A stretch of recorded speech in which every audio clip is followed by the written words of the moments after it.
Selamat malam, selamat berjumpa kembali. Selamat berjumpa kembali dalam online discipleship revival total ministry. Oke, puji Tuhan Bapak Ibu Saudara yang dikasihi oleh Tuhan. Malam hari ini kita kembali berkumpul untuk bersama-sama belajar firman Tuhan dalam pemuridan pada malam hari ini. Tema yang akan kita bahas pada malam hari ini yaitu tentang kelimpahan hidupnya, ya, kelimpahan hidupnya. Nyanya di sini adalah bicara tentang Allah, ya, kelimpahan hidupnya Allah. Nah, saudara, kita tahu, ya, kita sering menyanyikan pujian, besar anugerahmu melimpah kasihmu. Ya, kita punya Allah yang besar, yang berkelimpahan. Bahkan Tuhan Yesus pernah berkata, aku datang untuk memberikan hidup supaya mereka yang menerimanya menerima hidup dalam segala kelimpahan. Nah, saudara, bicara kelimpahan artinya kita akan melihat sesuatu yang besar. Kita akan melihat suatu kapasitas yang banyak, yang luas sekali. Ya, itu semuanya adanya di dalam Allah. Yang selama ini mungkin kita terlalu mengecilkan diri kita, ya. Kalau kita mau mengerti tentang Allah ini, oh Tuhan, siapakah aku ini? Aku nggak bisa ngerti tentang Engkau. Memang, saudara, secara manusia dengan kekuatanmu, engkau nggak bisa ngerti Allah.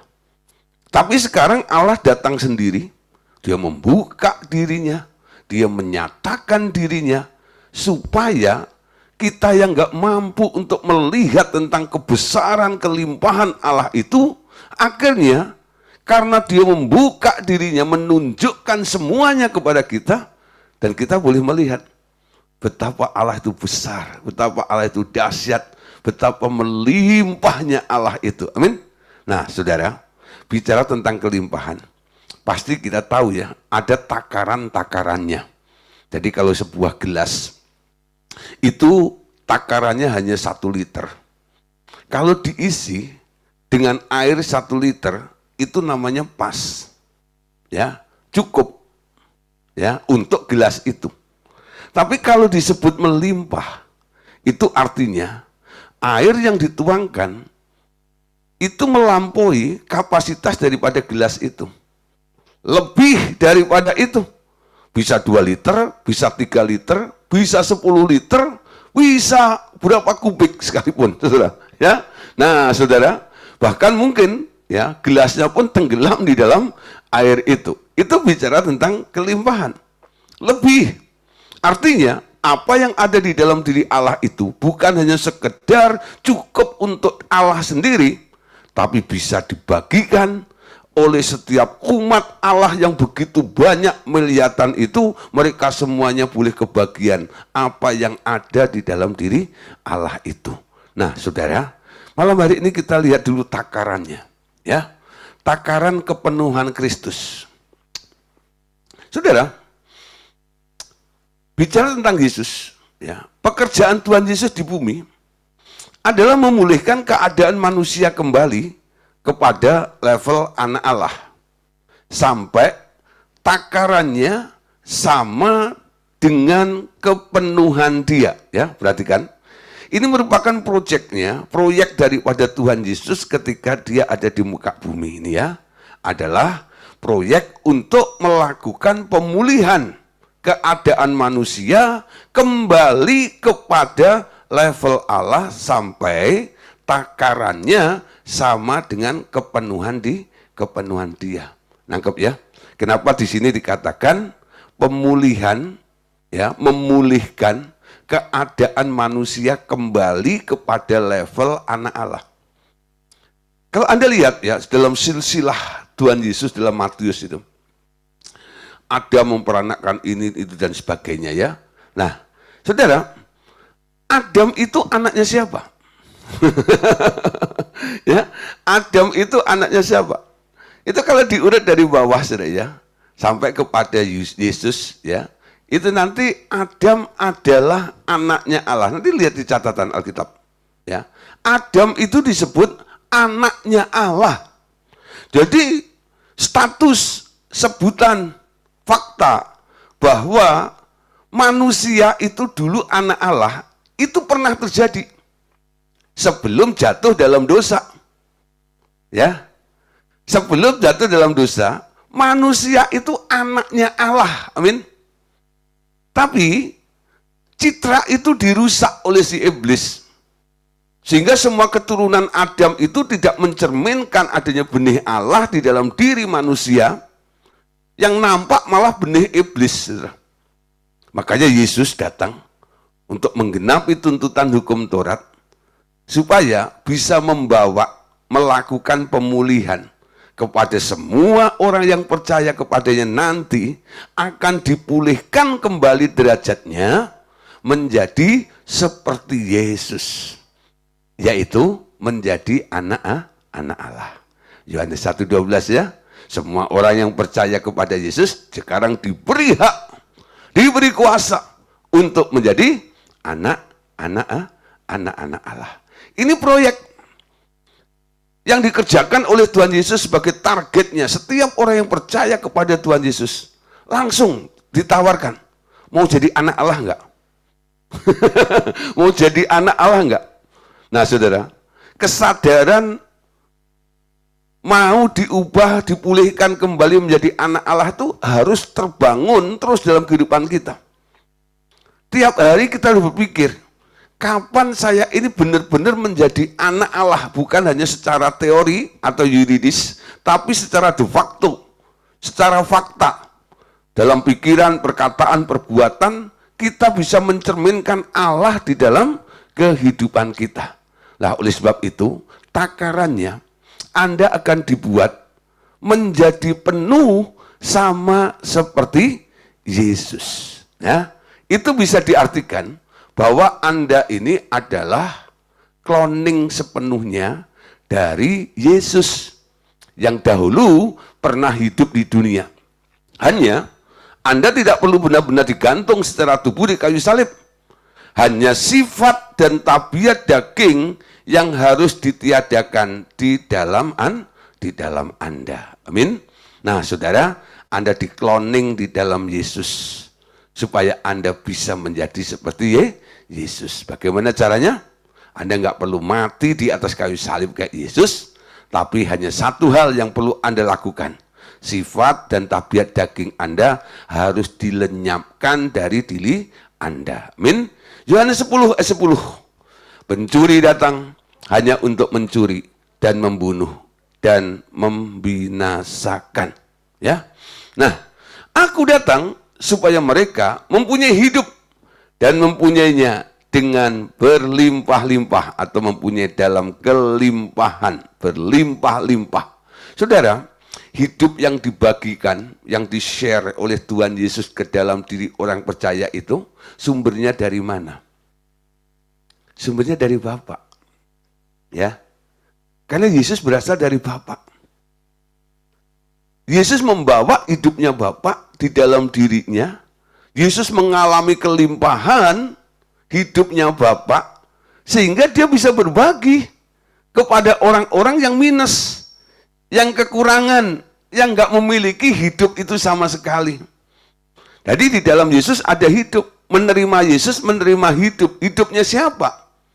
Bukan hidupnya Yesus sendiri, tapi hidupnya Bapa yang ada di dalam Yesus. Lalu Yesus membagikannya juga kepada Bapak Ibu Saudara yang percaya kepada Tuhan Yesus. Nah saudara, jadi Bapaknya berkelimpahan, Yesusnya punya bukan pas-pasan, dia juga berkelimpahan, makanya dia bisa bagi-bagi dengan Bapak Ibu Saudara. Amin. Nah, sekarang saudara, kalau Anda mau membagikan juga kepada orang lain, pertumbuhan kapasitas daripada hidup yang dari Yesus itu harus cepat mengisi hidup Anda. Semakin Anda membuang tabiat kedagingan Anda, ya, semakin Anda membuang sifat-sifat lama Anda, tabiat-tabiat daging Anda, nanti spare-nya, ya, space-nya, ruangnya di dalam dirimu itu semakin banyak. Sehingga Allah dengan mudah akan mengisi lebih banyak lagi apa yang ingin dia masukkan ke dalam diri Anda, yaitu hidup Bapa ke dalam diri Anda tersebut. Ya, itu fungsi atau kenapa kita harus menghilangkan atau melenyapkan atau membuang semua sifat lama daging kita ini, supaya semua yang memenuhi di dalam diri Anda ini dibongkar. Sehingga pertama kali Anda benar-benar mengalami kepenuhan. Artinya, kalau gelas itu kapasitasnya 1 liter, tapi kalau di dalamnya sudah ada batu setengahnya, air yang dituang, yang tinggal di dalam gelas itu berapa? Cuma setengah liter, betul? Kenapa? Setengah daripada space-nya ini sudah terisi dengan batu-batu itu. Tapi kalau batu-batunya itu dibuang, benar-benar kosong. Ketika dituang dengan air, kapasitas 1 liter itu akan terisi dengan jumlah 1 liter air juga, saudara. Nangkep ya? Nah, banyak orang kadang-kadang merasa dirinya sudah dipenuhi Roh Kudus. Tapi sebenarnya nggak terlalu penuh. Kenapa? Karena mereka di dalamnya sudah ada hal-hal yang mendominasi, yaitu dirinya sendiri. Sehingga apa yang berasal dari Allah itu nggak pernah sepenuhnya akan masuk ke dalam diri Anda. Nah, saudara, soal tentang membuang, melenyapkan sifat dan tabiat daging ini adalah tugas Anda. Caranya gimana? Dengan kekuatanmu Anda nggak tega untuk membuang tabiat dan sifatmu sendiri. Minta Roh Kudus. Kasih otoritas kepada Roh Kudus 100% untuk membongkar dan mengangkat semua sifat dan kedagingan yang masih dalam kehidupan kita. Sehingga janji daripada Tuhan Yesus untuk memberikan hidup dan hidup dalam segala kelimpahan itu segera terjadi di dalam kehidupan kita semuanya. Nah, saudara, kita lihat ya. Jadi kita ini sebenarnya orang-orang yang luar biasa. Diberi hak oleh Allah yang begitu besar. Kalau Anda melihat janji daripada Tuhan, ketika Tuhan Yesus sebelum naik ke surga, dia pernah berkata, dia didik murid-muridnya, lalu dia bilang, kamu akan melakukan pekerjaan-pekerjaan yang besar, bahkan lebih besar daripada yang pernah aku lakukan. Kapasitasmu, artinya apa? Itu bukan segini-gini tok. Lebih besar dari apa yang kau lihat di dalam diriku, itu bisa akan terjadi di dalam dirimu. Mungkin bahasa hariannya seperti itu. Yesus pesan kepada murid-muridnya. Artinya, Tuhan sedang berbicara tentang sebuah kelimpahan. Hidup yang diberikan oleh Bapa itu bukan hanya pas untuk Anda. Tapi apa? Melimpah-limpah bagi Anda. Amin. Coba Anda lihat ya, janji Tuhan Yesus itu ada di dalam Yohanes 14, ayat 12 sampai ayat yang ke-14. Saudara, sesungguhnya aku berkata kepadamu, siapa saja yang percaya kepadaku, ia akan melakukan juga pekerjaan-pekerjaan yang aku lakukan. Bahkan pekerjaan-pekerjaan yang lebih besar daripada itu. Sebab aku pergi kepada Bapa, dan apapun yang kamu minta dalam namaku, aku akan melakukannya. Supaya Bapa dimuliakan di dalam Anak. Jika kamu meminta sesuatu kepadaku dalam namaku, aku akan melakukannya. Nah, saudara, Anda perhatikan di sini, ya. Tuhan bilang di sini ya, siapa saja yang percaya kepadaku, ia boleh melakukan pekerjaan-pekerjaan yang pernah aku lakukan, bahkan pekerjaan-pekerjaan yang lebih besar daripada itu. Sebab aku pergi kepada Bapa. Dan dia bilang, apapun yang kau minta dalam namaku, aku akan melakukannya supaya Bapa dimuliakan di dalam Anak. Nah, saudara, di sini ada sedikit koreksi. Terjemahan dalam bahasa Indonesianya dalam ayat yang ke-14 agak berlebihan dengan menaruh kata meminta sesuatu kepadaku dalam namaku. Seharusnya cukup dengan berbunyi meminta sesuatu dalam namaku. Ya. Pekerjaan-pekerjaan besar akan Anda lakukan dengan cara meminta kepada Bapa dalam nama Tuhan Yesus. Ya. Jika kamu meminta sesuatu kepadaku dalam namaku, aku akan melakukannya. Ya. Nah, terjemahannya begini. If you ask anything in my name, I will do it. Ya. Nah, saudara, jadi di sini bunyinya sebenarnya adalah, ya, tadi adalah cukup dengan berbunyi meminta sesuatu dalam namaku.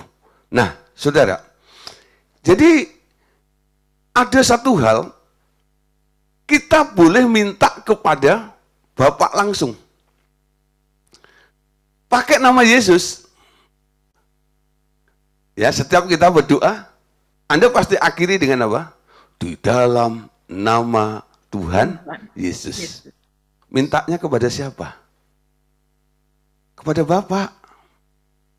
Ya, Bapa kami yang ada di surga. Betul?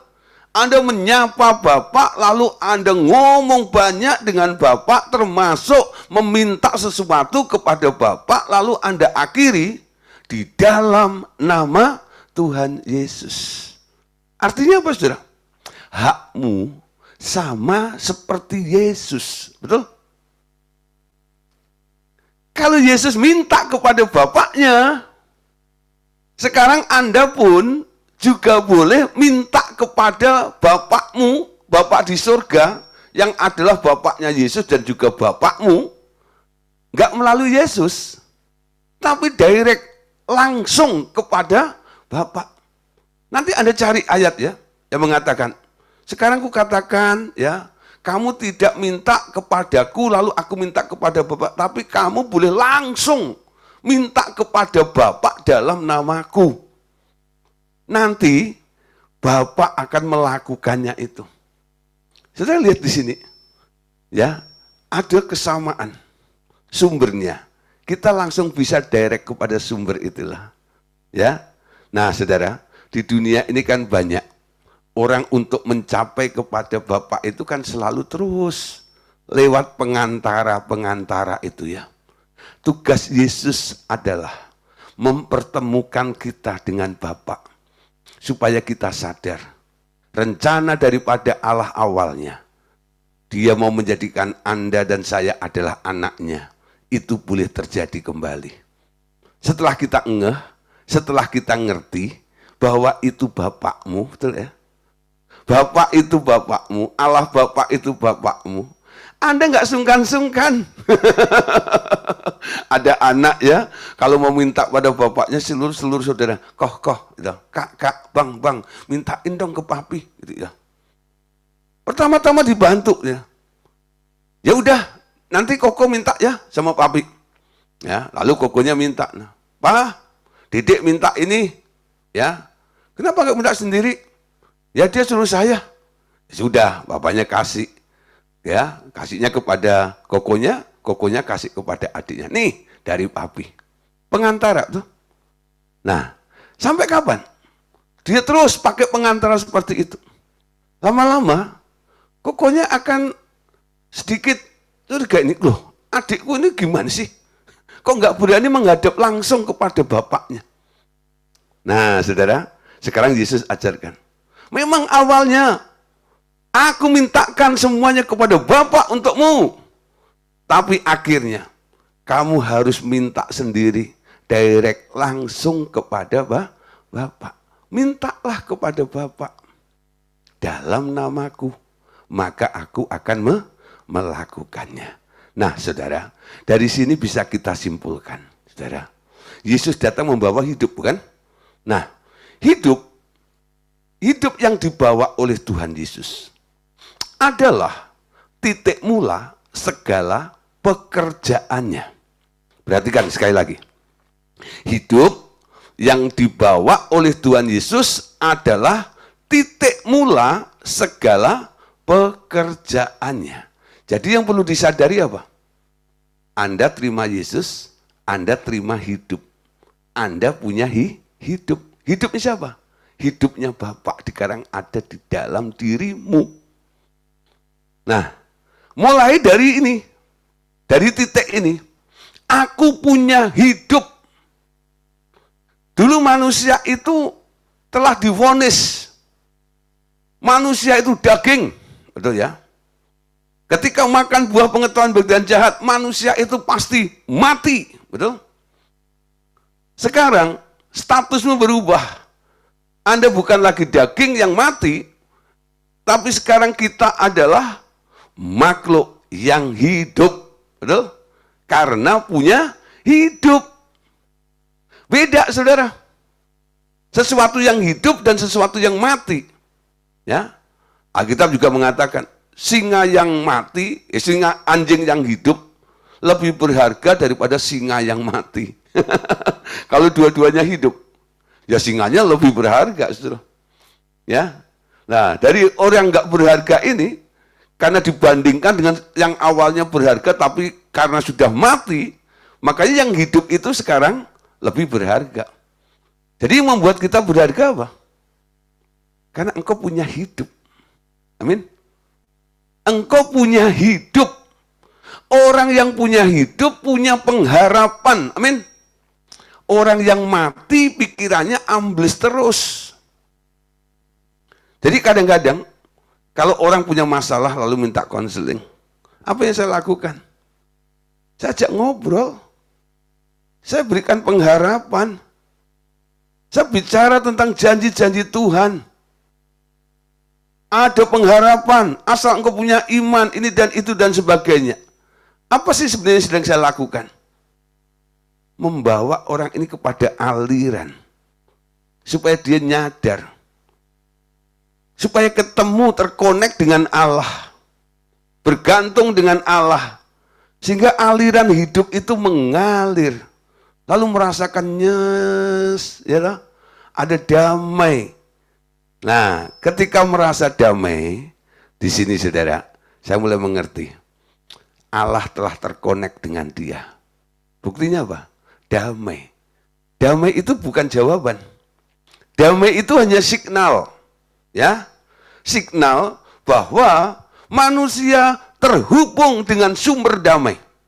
Yaitu Allah itu. Jadi kalau orang kehilangan damai, nggak punya damai, itu tandanya dia sedang disconnection, putus dengan Allah, atau mengalami ya trouble, ya. Nah, mungkin karena ya signalnya putus nyambung gitu. Karena apa? Ya mungkin karena situasi di sekitarnya dan sebagainya, sehingga Allah itu nggak kelihatan, nggak terjangkau karena pikiran hatinya, perasaannya sibuk dengan kondisi di sekitarnya dan sebagainya. Nah, Bapak Saudara, jadi kita mulai dari titik di mana menerima Yesus, kita menerima hidup, ya. Nah, Saudara, tentang memberi hidup, ya di sini dikatakan memberi hidupnya atau memberi terangnya itu adalah pekerjaan utamanya.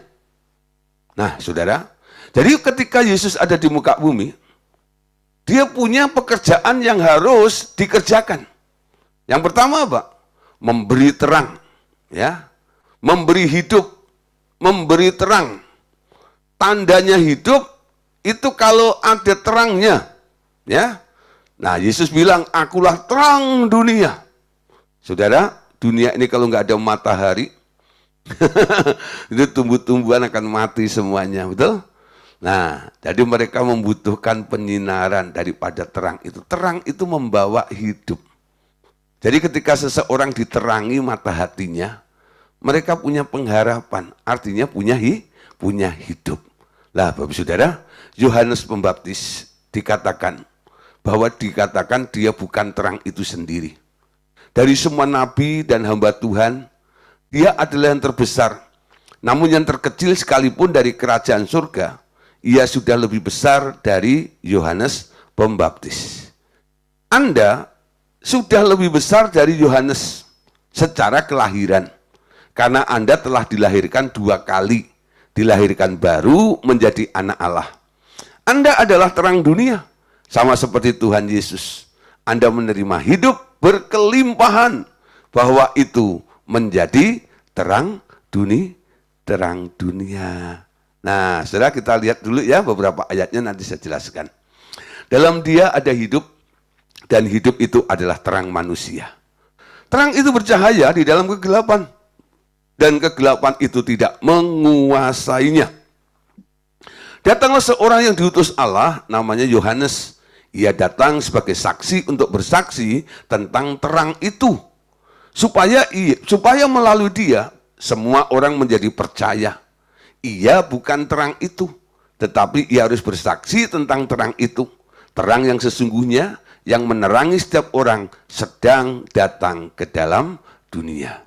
Jadi ketika Yohanes Pembaptis tampil, semua orang pada ngikut Yohanes. Lalu Yohanes bilang, ya, aku bukan terang itu. Aku hanya saksi, ya, menyaksikan tentang terang itu. Dan terang itu sekarang sedang datang ke dunia itu. Ya, kenapa, saudara? Pada waktu itu Yesus belum memulai pekerjaannya. Yesusnya sudah ada sih. Umur daripada Yohanes Pembaptis sama Yesus itu cuma beda 8 bulan. Ya, lebih tua Yohanes. Tapi Yohanes bilang, terang itu sedang datang. Sedang datang. Nah, ketika Yesus dibaptis oleh Yohanes, lalu Yohanes menarik diri memperkenalkan Yesus kepada semua orang. Ya, ikutlah dia. Dia lebih besar daripada aku. Aku ini hanya pengantara, ya, pendahulu. Sekarang dia sudah ada. Nah, ketika semua orang sudah pada ikut Yesus, akhirnya Yesus mendeklarasikan dirinya di depan semua orang yang ikut itu. Akulah terang dunia. Ya, saudara, akulah terang dunia. Ketika semua orang sudah mengikut Yesus dan mengerti tentang Yesus adalah terang, lalu mereka mendapatkan terang. Walaupun cara untuk menjelaskan Yesus, ya, ketika berkhotbah dengan murid-muridnya atau dengan orang banyak itu melalui perumpamaan, tapi sebenarnya Yesus itu mau kasih tahu tentang rahasia-rahasia kerajaan Allah kepada semua orang yang mendengarkannya itu. Cuman nggak semua orang mau duduk untuk memperhatikan dan mau nanya pengertiannya. Hanya murid-muridnya. Setiap Yesus khotbah, semua orang nggak mengerti. Murid-muridnya di rumah nanya, guru tadi maksudnya apa? Guru tadi maksudnya apa? Lalu Yesus menjelaskan kepada murid-muridnya itu. Sehingga murid-muridnya itu mulai ngerti. Sementara orang yang hanya mendengar tentang khotbah Yesus itu, mereka mendengar tanpa mengerti apapun juga. Nah, akhirnya Yesus menunjuk kepada orang-orang yang sudah mengerti tentang apa yang pernah dia jelaskan itu. Yesus berkata kepada mereka, ya, kalau awalnya aku, ya, berkata bahwa aku adalah terang dunia, sekarang dengar. Kamu adalah terang dunia. Amin. Dan itu juga berlaku untuk Bapak Ibu Saudara yang setiap belajar dalam online discipleship revival total ministry ini. Selama ini kita tahu banyak tentang Tuhan. Banyak rahasia-rahasia kerajaan Allah yang telah disingkapkan. Sehingga Anda mengerti. Mendengar dan mengerti. Sampai akhirnya Tuhan menunjuk Anda. Kamu adalah terang dunia. Amin. Siapa di sini terang dunia? Coba ya. Siapa di sini terang dunia? Anda terang dunia bukan? Nah, coba saudara, ketika Anda berdekatan dengan beberapa orang, apakah Anda bisa menyingkapkan sisi gelap mereka? Jika terang itu datang, kegelapan harus pergi, betul? Harusnya begitu. Ya. Nah, itu tugas daripada terang. Amin. Saudara, menjadi anak Allah itu mengalami kelahiran 2 kali. Itu perbandingannya. Kalau Anda nggak pernah lahir baru, Anda lahir sekali, Anda mati 2 kali. Tapi kalau Anda percaya Tuhan Yesus mengalami kelahiran baru, kelahiran kembali, Anda lahir 2 kali, mati sekali. Kalau Anda mungkin ya nanti masih hidup sampai rapture, ya nggak akan mati. Tapi kalau belum rapture, Anda harus mati, ya cuma mati aja, mati untuk hanya hilang tubuh ini saja. Tapi tidak mengalami kematian yang kedua. Nah sekarang pilih mana? Ya, lahir 1 kali, mati 2 kali, atau lahir 2 kali, mati sekali aja. Makanya lahir baru. Ya, ketika Anda lahir baru, Anda ciptaan baru, sekarang ada tugas yang baru. Anda adalah terang. Ya, nah orang yang lahir 2 kali, kelahiran yang kedua itu bukan lahir di bumi. Tapi Anda dilahirkan di kerajaan surga. Sehingga posisimu lebih tinggi, lebih besar daripada semua orang yang lahir di bumi ini. Nah, Matius 11 ayat 11, perhatikan di sini.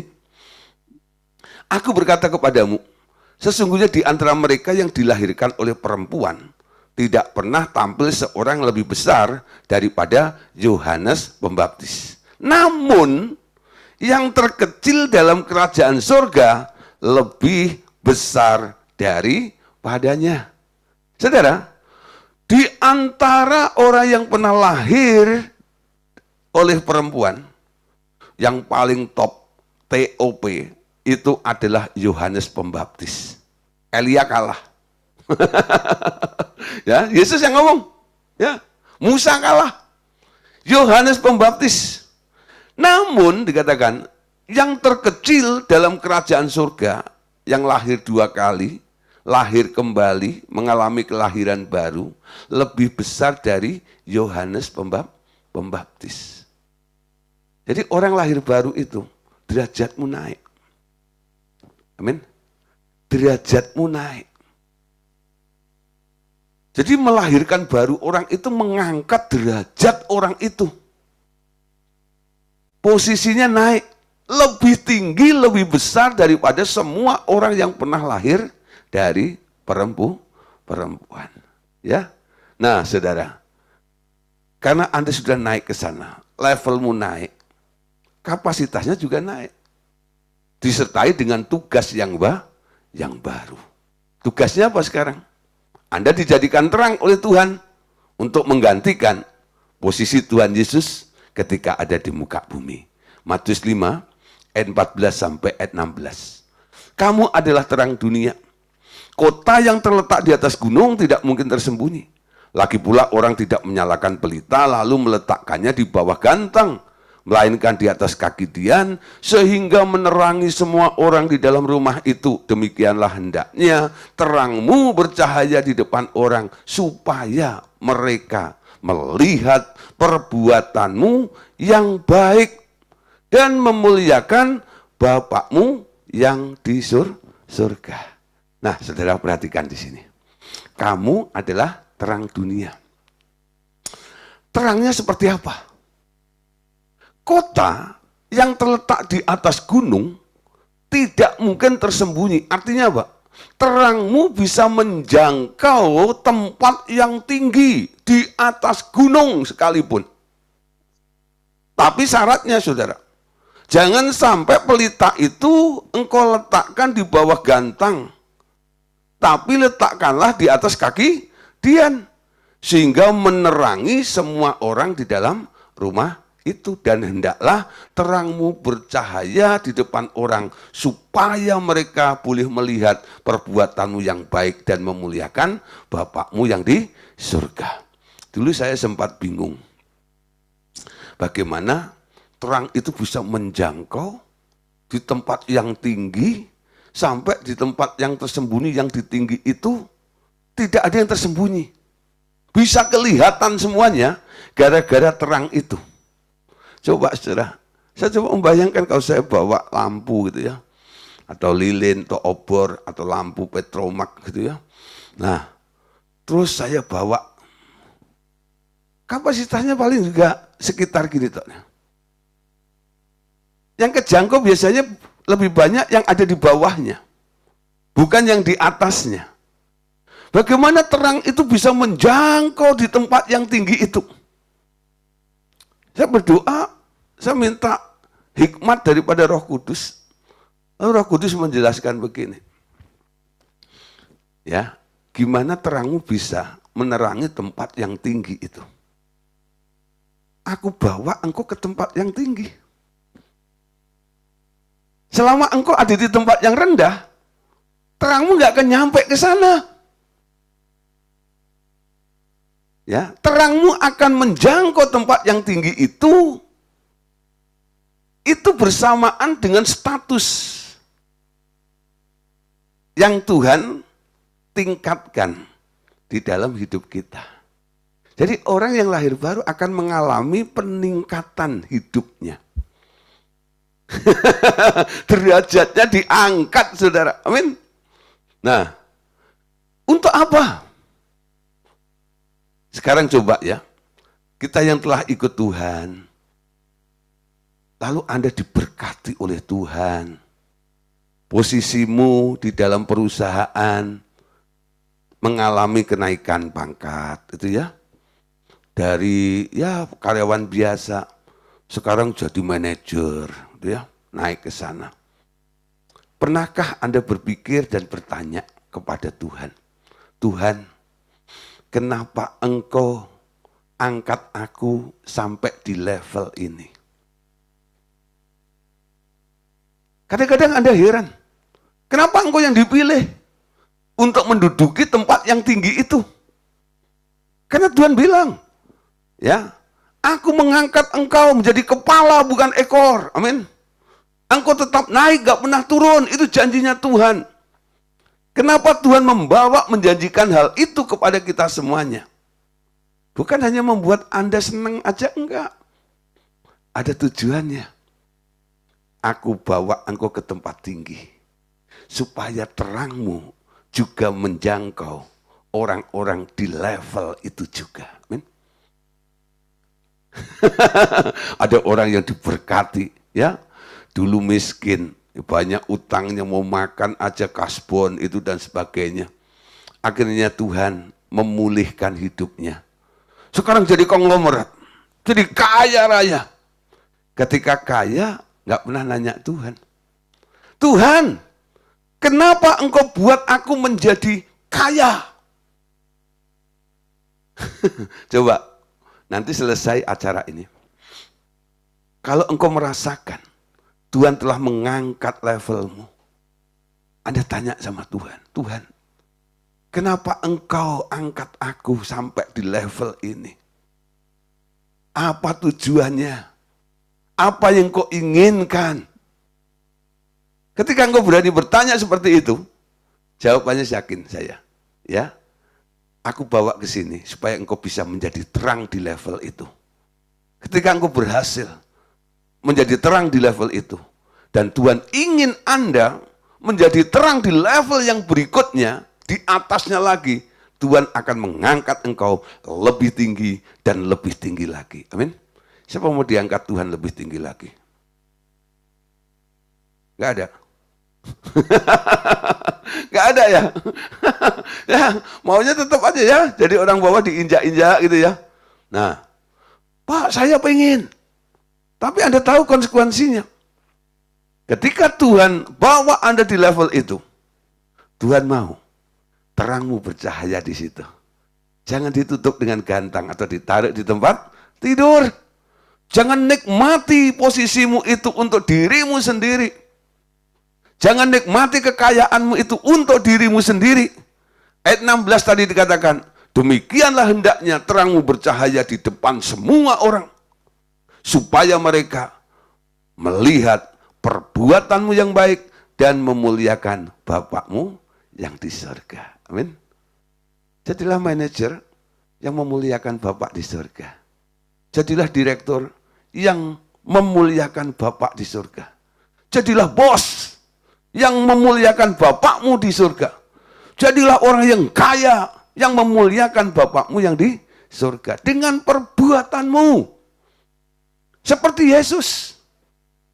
Yesus itu di mana saja mempermuliakan Bapaknya. Amin. Apa yang dilakukan semuanya itu? Cuman satu. Supaya Bapak dimuliakan. Amin. Yohanes pasal 5 ayat 24 sampai 26. Sesungguhnya aku berkata kepadamu, siapa saja yang mendengar perkataanku dan percaya kepada Dia yang mengutus aku, ia mempunyai hidup yang kekal dan tidak turut dihukum, sebab ia sudah pindah dari dalam maut ke dalam hidup. Sesungguhnya aku berkata kepadamu, saatnya akan tiba dan sudah tiba bahwa orang-orang mati akan mendengar suara Anak Allah, dan mereka yang mendengarnya akan hidup. Sebab sama seperti Bapa mempunyai hidup dalam dirinya sendiri, demikian juga diberikannya Anak mempunyai hidup dalam dirinya sendiri. Nah, saudara, ayat 26 nih ya. Sebab sama seperti Bapa mempunyai hidup dalam dirinya sendiri, demikian juga diberikannya, ya. Jadi sumbernya tetap dari Bapa ya. Anak mempunyai hidup dalam dirinya sendiri. Nah, kalau dilanjutkan, ketika Anda percaya kepada Yesus, Anda menerima hidup bukan? Yang dari Bapa melalui Anak sekarang menjadi bagian Anda hidup itu. Dan sekarang Anda mempunyai hidup dalam dirimu juga. Hidupnya siapa? Hidupnya Yesus. Hidupnya Bapa ada di dalam dirimu. Menerima hidup itu. Efesus 4 ayat 11 sampai 14. Nah, Dialah yang memberikan baik rasul-rasul maupun nabi-nabi, baik pemberita-pemberita Injil maupun gembala-gembala dan pengajar-pengajar untuk memperlengkapi orang-orang kudus bagi pekerjaan pelayanan, bagi pembangunan tubuh Kristus. Sampai kita semua telah mencapai kesatuan iman dan pengetahuan yang benar tentang Anak Allah. Kedewasaan penuh dan tingkat pertumbuhan yang sesuai dengan kepenuhan Kristus. Sehingga kita bukan lagi anak-anak yang diombang-ambingkan oleh berbagai angin pengajaran, oleh permainan palsu manusia dalam kelicikan mereka yang menyesatkan. Ya. Nah, di sini dikatakan dibangun di dalam tubuh Kristus sampai kita semua mencapai kesatuan iman, pengetahuan yang benar tentang Anak Allah, kedewasaan penuh dan tingkat pertumbuhan sesuai dengan kepenuhan Kristus. Nah, saudara, ini harusnya menjadi warning bagi gereja-gereja Tuhan. Seharusnya semua bentuk pelayanan Kristen, entah itu gereja, atau tim pelayanan, persekutuan doa, yayasan, dan paguyuban mencapai sasaran yang sama, yakni membina tubuh Kristus mencapai pertumbuhan setingkat dengan kepenuhan Kristus. Ya, jadi semua bentuk pelayanan Kristen ya, yang mengatasnamakan Yesus sebagai dasarnya, ya. Nah, entah itu gereja, tim pelayanan, apapun namanya, mereka harus mencapai sasaran yang sama. Membina tubuh Kristus, mencapai pertumbuhan ke tingkat kepenuhan Kristus. Yang tidak ke arah sana, itu namanya meleset dari target. Jadi betapa tinggi posisi Anda, dan betapa indah status Anda untuk menjadi terang dunia. Nah, saudara, kadang-kadang saya bersyukur kalau Tuhan izinkan saya untuk beberapa kali ya berbicara dalam kelompok persekutuan-persekutuan para hamba-hamba Tuhan. Ya, saya bukan bermaksud pamer atau arogansi di depan mereka, tidak. Tapi kadang-kadang saya melihat gereja itu kondisinya miris. Kenapa saya bilang begitu? Karena beberapa gereja yang mengundang saya kadang-kadang untuk berkhotbah di gerejanya, saya itu sudah dibatasin dulu, di warning dulu, Pak. Jangan ngomong yang keras-keras, Pak ya. Lalu saya suruh ngomong apa? Ya ngomong tentang berkat lah. Ngomong tentang mujizat lah. Ngomong tentang janji Tuhan gitu loh. Supaya mereka itu merasa enak gitu. Seneng jadi orang Kristen gitu loh. Ya. Jadi udah dibatasin seperti itu. Ketika saya mencoba untuk mulai membawa jemaat itu kepada kedewasaan, pendetanya mulai was-was. Pak, gitu loh. Gimana nanti Pak? Kalau mulai disinggung, mulai ditegur seperti ini. Kalau mereka nanti kabur gimana? Apalagi yang duduk di depan itu loh Pak. Jangan sampai kabur Pak.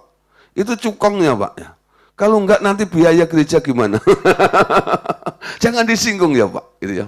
Nah saudara, karena saya melihat kondisi-kondisi yang seperti itu. Jadi ketika Tuhan izinkan saya untuk berbicara di depan ya para hamba-hamba Tuhan itu. Kadang-kadang saya berpesan apa yang Tuhan inginkan. Salah satunya apa? Jangan sampai apa yang kita lakukan yang disebut pelayanan, apalagi gereja, ya, itu arahnya tidak mendewasakan jemaatnya untuk diubah menjadi serupa dengan Yesus dan mengalami kepenuhan Kristus. Nah, kadang-kadang kalau sudah berapa kali saya berjumpa dengan mereka, saya kadang-kadang pakai tema yang lebih galak sedikit, meleset dari target. Ya, nah, bagaimana melesetnya? Dan harusnya bagaimana?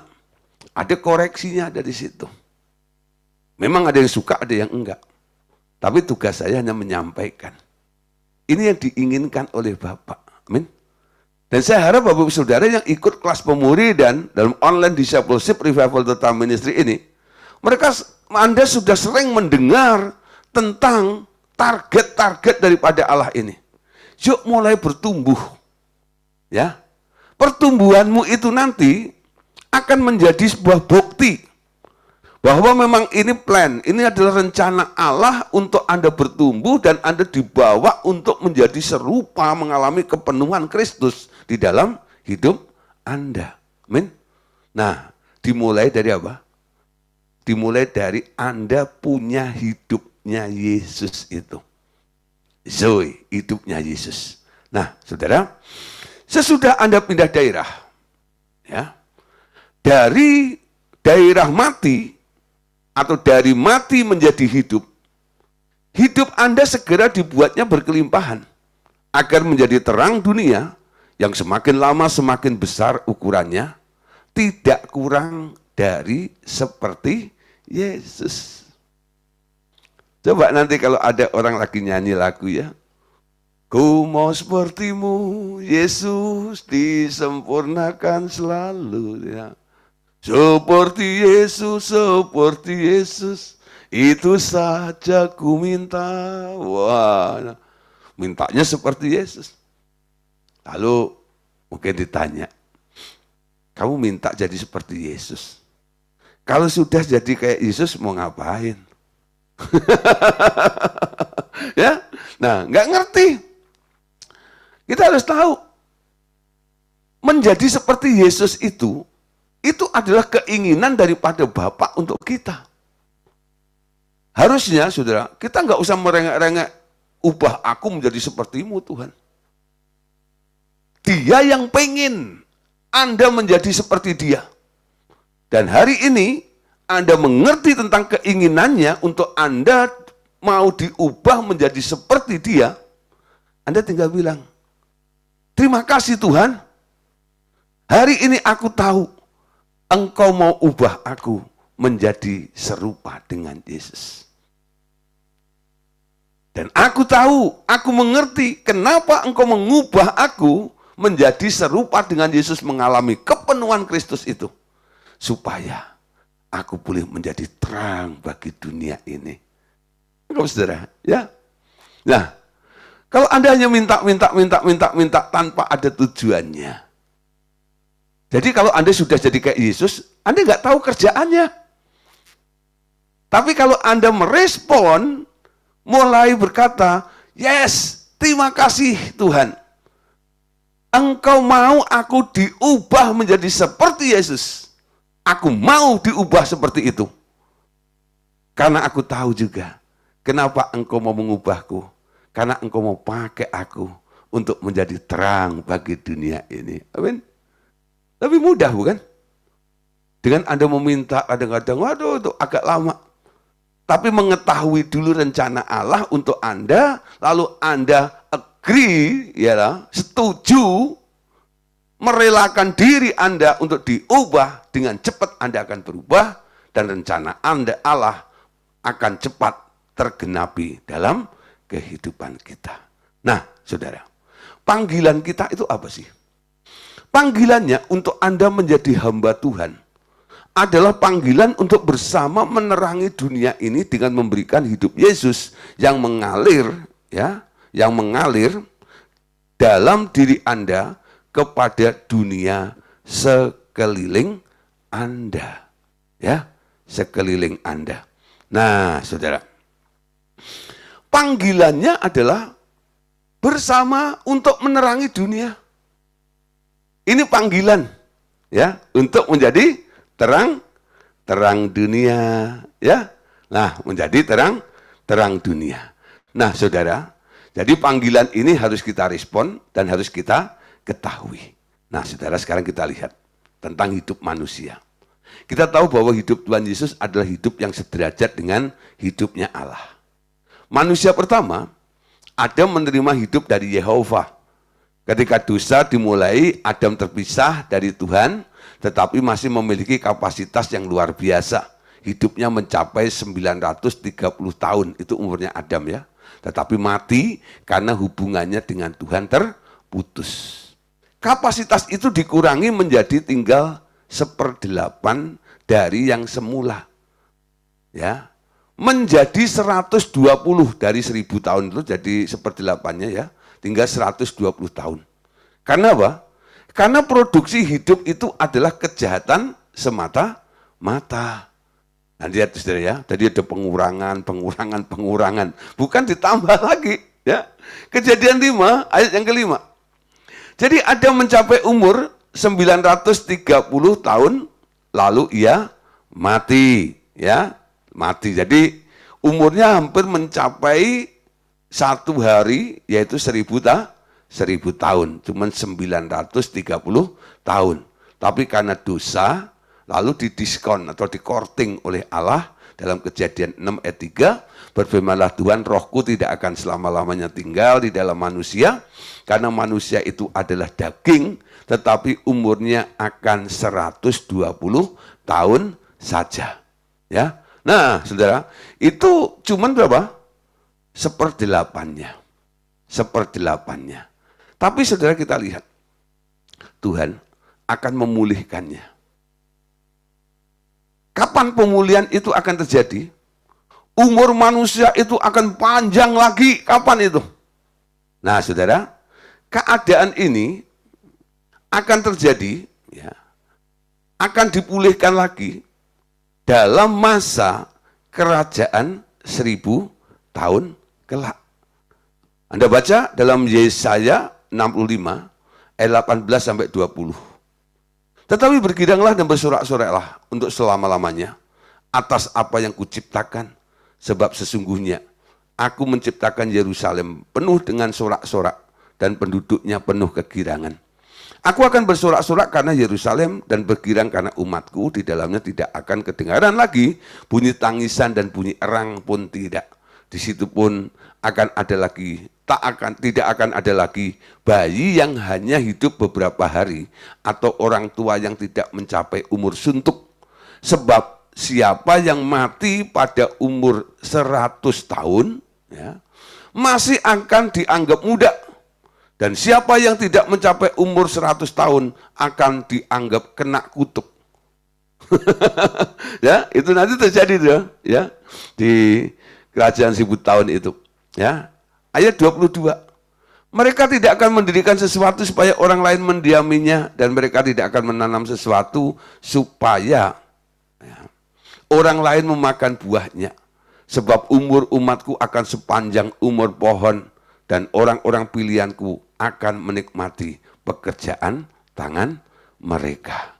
Nah, saudara, ini akan terjadi pemulihan itu nanti pada era kerajaan 1000 tahun. Saudara, hidup segala makhluk ada di dalam darahnya. Iblis membunuh manusia karena ia memerlukan darahnya di mana hidup manusia itu berada untuk menyambung nyawanya sendiri. Jadi karena iblis itu sudah mengalami disconnection dengan Tuhan, untuk menyambung hidupnya, dia cari hidup dari makhluk-makhluk yang lainnya. Dengan cara apa? Dia sedotin hidupnya makhluk-makhluk hidup itu. Termasuk manusia itu. Nah, tapi kabar baiknya adalah Tuhan Yesus datang untuk membayar hidup manusia itu dari incaran si iblis dengan cara menawarkan darahnya kepada iblis. Nah, jadi perhatikan ya. Jadi iblis itu mengincar manusia untuk apa? Diambil hidupnya. Tapi Yesus sekarang mulai membela manusia ini dari incaran si iblis itu dengan apa? Dia mau menjadi tumbalnya. Oke. Ya, sekarang aku perintahkan engkau untuk berhenti menghisap hidup manusia. Ya, sebagai gantinya, nih aku berikan nyawaku kepadamu. Darahku kepadamu. Wah, awalnya si iblis bersorak-sorai. Jadi sebelum ada manusia, iblisnya kan pernah dibuang ke bumi ya. Untuk menyambung hidupnya, dia ambil tuh hidup binatang-binatang itu. Sedotin semuanya. Ya. Dari pohon-pohon, sedotin semuanya. Sampai akhirnya manusia ada di muka bumi, manusia diternak sama si iblis. Ya, kapan saja dia butuh untuk nyambung hidupnya, manusia diciak. Makan sama si iblis. Ya, wah, sedotin hidupnya. Ya. Dengan apa? Diperbudak dengan sistem dunia ini. Ya, kerja rodi, ya banting tulang. Untuk apa? Untuk hal-hal duniawi itu. Yang menikmati siapa? Si iblis sebenarnya di situ. Nah, saudara, Yesus datang, ya, dia menawarkan.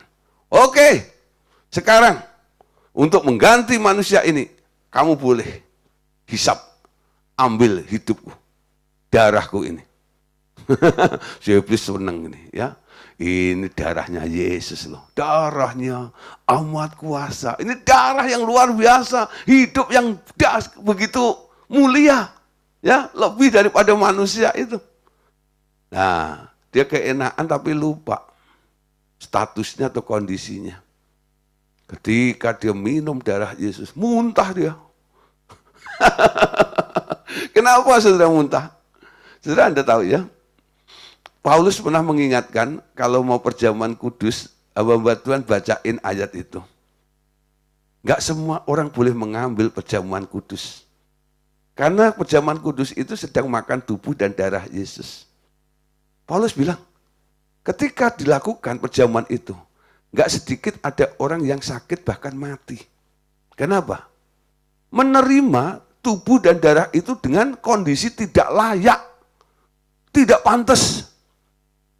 Saya kalau memimpin perjamuan kudus, sebelum ya itu hosti ya dan anggur itu dibagikan, tubuh dan darah Yesus dibagikan. Saya beri kesempatan untuk jemaat-jemaat untuk berbenah diri dulu. Beri waktu beberapa menit. Kalau ada yang perlu diampuni, ampuni. Kalau ada yang perlu dibereskan, bereskan. Supaya ketika engkau meminum meminum darah Yesus dan makan tubuh Yesus itu, tidak akan kena celaka di dalam dirimu. Si iblis, saudara, keadaannya jahat. Dia minum darah yang kudus itu, muntah, saudara.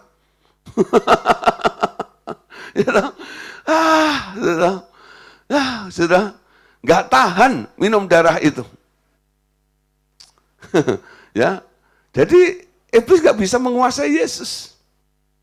Darahnya terlalu mahal, betul? Darahnya nggak bisa dinikmati oleh si iblis itu. Tapi Yesus sudah bayar transaksinya di atas kayu salib itu. Sehingga sekarang di dalam Yesus tidak ada penghukuman. Kenapa? Dia dibayar sama Yesus. Transaksinya sudah dilakukan oleh Yesus di kayu salib itu. Nah, 1 Korintus 15 ayat 22 dikatakan begini. Karena sama seperti semua orang mati dalam persekutuan dengan Adam, demikian pula semua orang akan dihidupkan kembali dalam persekutuan dengan Kristus. Ya, nah, tetapi setelah diberikan di kayu salib, iblis tak mampu menghisap darah Tuhan karena terlalu kudus. Ini yang saya ceritakan tadi ya. Bagi kita darah Tuhan itu menjadi penebus atau pengganti darah kita. Dan tiap kali perjamuan kudus kita adakan, kita diingatkan bahwa kita anak-anak tebusan darah Tuhan dan menjadi sedarah dengan Tuhan, bahkan menerima hidup Tuhan Yesus yang berlimpah-limpah itu, ya. Nah, namun memang kita masih berada di zaman umur manusia terbatas 120 tahun, sesuai dengan SK-nya Tuhan dalam Kejadian 6 ayat yang ketiga. Hidup di dalam Tuhan Yesus nanti akan mengembalikan kita kepada batas maksimal lagi. Asalkan kita benar-benar dipimpin roh. Tetapi juga kelimpahan hidup Kristus akan menghidupkan kembali hidup orang lain. Bahkan yang sudah mati dapat dihidupkan kembali hanya pada tahun-tahun mendatang yang sudah amat dekat terbuka kesempatan bagi orang percaya. Ya, bagi orang percaya untuk ikut mengalami rapture, yakni diangkat hidup-hidup oleh Tuhan masuk ke dalam kerajaan surga. Ya, nah, saudara, jadi nanti ya kita ngalami hal seperti itu. Oke, saudara, kita lanjut sedikit ya. Sekarang pertanyaannya, kapan manusia itu terlepas dari maut? Ada beberapa ucapan dari Tuhan Yesus yang sering menimbulkan pertanyaan di antara murid-muridnya sendiri tentang kapan manusia itu dibebaskan dari cengkeraman si maut, yakni Abadon. Coba Anda lihat dalam Yohanes 8 ayat 51. Sesungguhnya aku berkata kepadamu, siapa saja yang menuruti firman-Ku, ia tidak akan mengalami maut sampai selama-lamanya. Nurut sama firman. Ya, pertama, Ibrani 2 ayat 9. Tetapi yang kita lihat ialah bahwa Yesus untuk waktu yang singkat dibuat sedikit lebih rendah daripada malaikat-malaikat, dan karena penderitaan maut dimahkotai dengan kemuliaan dan hormat, supaya oleh anugerah Allah ia mengalami maut bagi semua manusia. Kapan itu? Mati di kayu salib, betul? Nah, supaya apa? Maut tidak berkuasa lagi bagi orang yang ditebus oleh Tuhan, ya. Nah, terus ada yang berpendapat bahwa asalkan kita taat, nurut semua firman-Nya, kita tidak akan mengalami mati selamanya. Bukankah Tuhan sudah mengalami maut bagi semua manusia? Tetapi dari 12 rasul Tuhan, yang pertama kali mengalami maut adalah Yudas Iskariot. Karena dia tidak percaya kepada Tuhan Yesus sebagai juru selamatnya. Yang kedua adalah Yakobus, saudara Yohanes, salah satu dari si Boanerges yang dipancung kepalanya oleh Herodes. Dan selanjutnya semua rasul-rasulnya mati syahid, ya, menjadi martir semuanya. Kecuali rasul termuda yang namanya Yohanes. Dia mati karena usia lanjut, dikubur di Efesus tahun 100. Kalau dikatakan taat kepada firman-Nya, kita percaya ke-11 rasul itu adalah teladan bagi kita. Tetapi semuanya telah mengalami maut juga. Setelah rasul-rasul tak pernah dicatat ada orang yang naik ke surga, hidup-hidup lagi seperti Henok dan Elia. Amin. Nah, jangan hendaknya kita salah interpretasi. Jadi maksud Tuhan, dengan mereka yang tidak akan mengalami maut selama-lamanya, kemungkinan hanyalah tinggal orang-orang percaya yang nanti masih hidup ketika dia kembali kedua kalinya melintas dari timur ke barat. Itu dikenal sebagai saat rapture. Istilah rapture ini sebenarnya bukan dari Alkitab, ya, Nah, coba Anda lihat 1 Tesalonika pasal 4 ayat 16 sampai 17. Sebab pada waktu aba-aba diberi, pada waktu pemimpin malaikat berseru dan sangkakala Allah berbunyi, maka Tuhan sendiri akan turun dari surga dan mereka yang mati dalam Kristus akan lebih dahulu bangkit. Sesudah itu kita yang hidup, yang masih tinggal akan diangkat. Ya, nah, bersama-sama dengan mereka dalam awan menyongsong Tuhan di angkasa. Demikianlah kita akan selama-lamanya bersama-sama dengan Tuhan. Ya, saudara ya. Nah, pernah saudara terjadi salah interpretasi juga dengan Yohanes. Yang diduga tidak akan mati karena kata-kata Tuhan dalam Yohanes 21 ayat 22. Tetapi Alkitab sendiri telah mengkoreksi kesalahan pandangan itu di ayat 23. Ya. Jadi beda satu ayat, ya. Tetapi dari ungkapan Tuhan itu ternyata, ya, secara otomatis semua muridnya akan tidak mengenal maut, tetapi tergantung juga apa yang Tuhan kehendaki. Coba Anda lihat ya ayatnya, Yohanes 21 ayat 21 sampai 23. Ketika Petrus melihat murid itu, ia berkata kepada Yesus, Tuhan, bagaimana dengan dia ini? Jadi Petrus itu nunjuk kepada Yohanes. Jawab Yesus, jikalau aku menghendaki supaya ia tinggal hidup sampai aku datang, itu bukan urusanmu, tetapi engkau ikutlah aku. Lalu tersebarlah kabar di antara saudara-saudara itu bahwa murid itu tidak akan mati. Perhatikan ya, sampai di titik ini. Lalu Yesus berkata, tetapi Yesus tidak mengatakan kepada Petrus bahwa murid itu tidak akan mati. Melainkan jikalau aku menghendaki supaya ia tinggal hidup sampai aku datang, itu bukan urusanmu. Jadi banyak orang itu suka kepo. Itu baca satu ayat lalu diklaim seperti itu tanpa melihat penjelasan Yesus yang selanjutnya. Yesus bilang, aku enggak ngomong begitu. Bahwa Yohanes itu enggak akan mati. Tapi kalau aku menghendaki ya bisa. Tapi kalau aku nggak menghendaki ya mati, gitu loh. Ya. Nah, jadi dari antara para murid, para rasul ini, ternyata mereka nggak terhindar dari maut dong. Mati semuanya. Nah, saudara, kita lihat ya. Kenapa ada rapture? Tadi malam sudah saya singgung sedikit. Rapture itu sering disebut sebagai hari penyelamatan.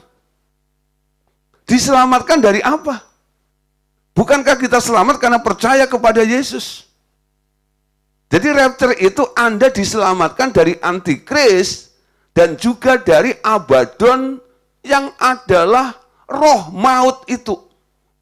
Jadi mereka yang di rapture, ya, yang didahului dengan orang-orang yang percaya, yang dulu ada di Firdaus, lalu kuburnya terbuka, lalu diangkat lebih dahulu, dibangkitkan lebih dahulu, baru yang masih hidup, yang memenuhi ya standarnya itu yang akan diangkat, yang lainnya akan ketinggalan, ketemu antikris dan Abaddon, ngalami maut, terhindar dari maut.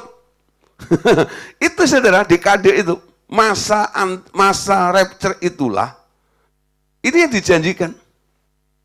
Jadi baik yang sudah mati maupun yang masih hidup kala itu, ya, mereka yang punya iman di dalam Yesus, mereka tidak mengalami maut, tidak ketemu dengan Abaddon. Nangkep ya? Jadi nanti kalau menjelaskan Anda ngerti. Maut itu siapa? Abaddonnya. Tapi kenapa orang percaya nggak umurnya panjang sampai nanti semuanya? Kok mesti ada yang mati? Ya, nah, yang dijanjikan Tuhan itu tentang nanti pada hari penyelamatan itu tidak ketemu dengan Abaddon untuk bisa masuk ke dalam kerajaan 1000 tahun bersama dengan Tuhan Yesus itu loh. Nah, saudara, dalam nubuatan Yesaya di sini dikatakan, dalam nubuatan Yesaya ya, dikatakan akan ada masa kerajaan 1000 tahun di mana umur manusia akan panjang sekali seperti umur pohon lagi, seperti sebelum banjir di masa Nuh. Rupanya karena manusia tidak diganggu setan-setan lagi, sebab mereka ditawan 1000 tahun lamanya di jurang maut, dan Tuhan Yesus yang menjadi raja dalam kerajaan itu. Tetapi dalam masa kerajaan 1000 tahun itu pun masih ada kematian. Ya, Yesaya 65 ayat 20-22. Di situ tidak akan ada lagi bayi yang hanya hidup beberapa hari, atau orang buta yang tidak mencapai umur suntuk, sebab siapa yang mati pada umur 100 tahun, ia masih akan dianggap muda, dan siapa yang tidak mencapai umur 100 tahun akan dianggap kena kutuk. Mereka tidak akan mendirikan sesuatu supaya orang lain mendiaminya, dan mereka tidak akan menanam sesuatu supaya orang lain memakan buahnya. Sebab umur umatku akan sepanjang umur pohon, dan orang-orang pilihanku akan menikmati pekerjaan tangan mereka. Ya, nah di sini memang ada kata mati. Seandainya ada yang mati, ya. Nah, artinya ya mungkin ada kematian juga di situ. Ya, nah saudara, namun tiba kesudahannya bagi maut atau Abaddon bercokol di atas bumi ini, yakni setelah dia ditaklukkan di bawah kaki Kristus oleh Allah Bapa. Kapankah itu terjadi? Itu akan terjadi di akhir kerajaan 1000 tahun pemerintahan Tuhan Yesus. Nanti Abaddon akan diberi kesempatan muncul selama 3,5 tahun saja di muka bumi, yakni paruh kedua dari 7 tahun masa kesusahan di dunia ini. Lalu dia akan ditawan oleh pasukan orang kudus pada akhir masa 7 tahun kesusahan bumi itu. Tuhan Yesus akan memerintah sebagai raja di atas bumi selama 1000 tahun. Abaddon akan ditawan lagi di jurang maut juga 1000 tahun, kali ini bersama-sama semua anak-anak buahnya, para roh pembunuh. Nah, dunia selama 1000 tahun akan mengalami damai yang amat besar. Tapi setelah itu Lucifer dan Abaddon akan dikeluarkan sekali lagi dari jurang maut untuk melakukan tes terakhir terhadap orang-orang akhir zaman nanti. Habis itu baru maut dan alam maut benar-benar dibinasakan di neraka. Musuh terakhir baru dibinasakan di akhir kerajaan 1000 tahun. Anggap ya. Jadi sebelum kerajaan 1000 tahun bukan berarti maut itu telah lenyap, enggak. Dia baru ditahan di sana sehingga tidak bereaksi selama 1000 tahun. Tapi setelah 1000 tahun diizinkan untuk keluar sebentar sebagai tes terakhir, ya. Nah, mau berubah atau enggak mau berubah, ya udah buang semuanya, ya. 1 Korintus 15, 25 dan 26. Karena ia harus memegang pemerintahan sebagai raja sampai Allah meletakkan semua musuhnya di bawah kakinya. Musuh yang terakhir yang dibinasakan ialah maut. Ya. Nah, saudara, itu Abaddon. Ayat terakhir. Wahyu 20:13. Lalu laut menyerahkan orang-orang mati yang ada di dalamnya, dan maut dan kerajaan maut menyerahkan orang-orang mati yang ada di dalamnya, dan mereka dihakimi masing-masing menurut perbuatan maut. Perbuatannya. Nah, dikatakan maut dan kerajaan maut dilempar ke Gehenna atau neraka. Nah, saudara, kita sampai di sini dulu ya. Next kita akan lanjutkan bahwa hidup itu baterai manusia. Ya, oke, terima kasih untuk perhatiannya malam hari ini. Tuhan Yesus memberkati kita semuanya. Amin. God bless you.